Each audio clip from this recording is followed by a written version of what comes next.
This is breaking news from WCCO News. Good morning. 1 month ago, on February 18th, we lost three brave men. Matthew Ruge, Paul Elmstrand, and Adam Finseth dedicated their lives to public safety. Our hearts go out to their families and the community they served. We are grieving with you. Law enforcement has been working around the clock to investigate the violent events of that day. As we quickly learned in the aftermath of February 18th, Shannon Gooden, a convicted felon, used two AR-15 style firearms to shoot and kill these three men and to wound Burnsville Sergeant Adam Medlicott. But since that tragic day, law enforcement and the public have been asking the same question. How did a violent felon obtain these firearms? Immediately after the tragic shootings, highly experienced BCA agents, with the support of the ATF, set out to find the answer. Working through the night, they learned that Gooden obtained these deadly firearms by enlisting another person to buy them. This practice, having another person buy firearms for a felon, is called straw purchasing, and it is a serious felony under federal criminal law. Now, today, we can answer the question Minnesotans have been asking since February 18th. This morning, we are announcing a federal indictment charging Ashley Ann Dyrdahl, Gooden's longtime live-in partner, with purchasing 5 firearms for Gooden, including the weapons used to kill the officers and first responder. She did this with the knowledge that he was prohibited under federal law from possessing firearms. These 5 weapons included powerful AR-15 style firearms and semi-automatic Glock pistols. The indictment charges Dyrdahl with 1 count of conspiring with Gooden to violate federal firearms laws, and with 5 counts of being a straw purchaser under Title 18, Section 932, a federal felony that was part of the recent bipartisan Safer Communities Act. In addition, Dyrdahl is charged with 5 counts of lying on the ATF federal form required when purchasing a weapon. The form requires every purchaser to state that they are buying the weapon for themselves. As alleged in the indictment, over the course of 5 months between September 2023 and January 2024, Dyrdahl repeatedly visited gun stores at Gooden's direction and purchased or picked up the specific firearms he chose. On January 5th and on January 25th of this year, Dyrdahl purchased the 2 AR-15 style firearms Gooden used in the shooting on February 18th.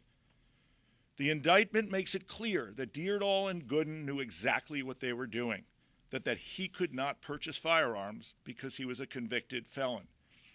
So instead, he would pick out specific weapons and she would buy them in violation of federal law, placing powerful weapons in the hands of a violent convicted felon. One example of Dyrdahl's clear understanding that they were violating the law is described in paragraph 12 of the indictment. There, Dyrdahl warned Gooden in a text message about their illegal gun purchases and cautioned him to be careful about what they were doing. In a second chilling text message exchange, Dyrdahl asked Gooden how he liked a new Glock 47 semi-automatic pistol she had just purchased for him. He responded by sending her a video in which he loaded the Glock 47 with an extended magazine. She responded with a smiling heart emoji. As this indictment makes clear, Dyrdahl's illegal buying spree for Gooden demonstrates a reprehensible disregard for public safety and the law. And the consequences of this disregard for public safety are beyond comprehension. Dyrdahl intentionally and repeatedly obtained powerful and dangerous firearms and put them in the hands of a violent convicted felon. As a result of Dyrdahl's criminal actions, the families and friends of these men and their agencies and our entire community will mourn their loss forever. This case came together quickly. The work of the talented and dedicated agents of the BCA has been nothing short of brilliant, and I thank them for their professionalism and commitment to justice in bringing these facts to life. They make us proud, and I thank the ATF for assisting the BCA by bringing their own deep experience in straw purchasing investigations.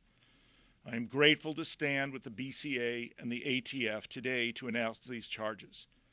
And I am honored to stand with Burnsville Police Chief Tanya Schwartz and Fire Chief B.J. Jungman. I also thank Kathy Keena, the Dakota County Attorney, for her collaboration and strong partnership these weeks as we prepared these charges. To the families of the fallen officers, to Sergeant Medlicott, and to all of law enforcement and all first responders in Minnesota who face danger on our behalf every day. My office honors you, respects you, and stands with you. I'll now ask Superintendent Drew Evans to discuss this case further. Since the beginning of 2023, there have been 18 police officers and 1 firefighter paramedic that have been shot in the state of Minnesota. 4 of them lost their lives. Included in that total are 2 more incidents that have just happened in the last couple of weeks in the state of Minnesota, where individuals choose violence against our first responders in Minnesota. And this today is one step towards holding those accountable that participate in providing weapons that lead to these types of actions. Ashley Dyrdahl knew Shannon Gooden was prohibited from possessing these firearms. She even wrote a letter trying to help him restore his firearms rights. And when Shannon Gooden couldn't get guns through legal means, Ashley Dyrdahl assisted him to get the guns through her illegal actions. Ashley Dyrdahl didn't shoot anybody, make no mistake. That is Shannon Gooden who did that in this incident. But Ashley Dyrdahl handed him the guns, and for this she must be held accountable. The Bureau of Criminal Apprehension's Independent Force Investigations Unit is conducting a broad, multifaceted investigation into this matter. The February 18th shooting incident that took the lives of firefighter Adam Finseth, police officer Matthew Ruge, police officer Paul Elmstrand, and injured Sergeant Adam Medlicott. Mr. Gooden's actions prior to the arrival of the first responders and his effort to obtain firearms that he was prohibited from possessing, which is what we're here to talk about today.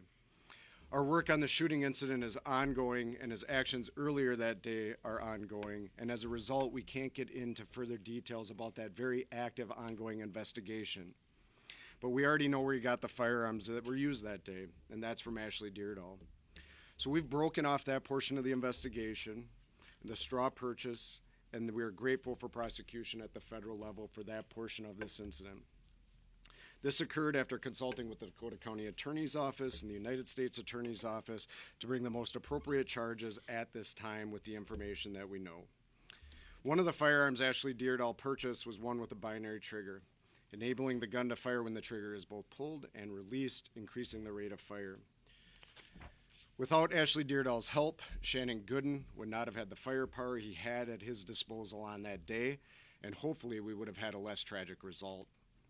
When the remaining portions of our investigation are complete, we will provide the complete findings to the Dakota County Attorney's Office. Kathy Keena will review at that time under state law a review of the findings of our investigation.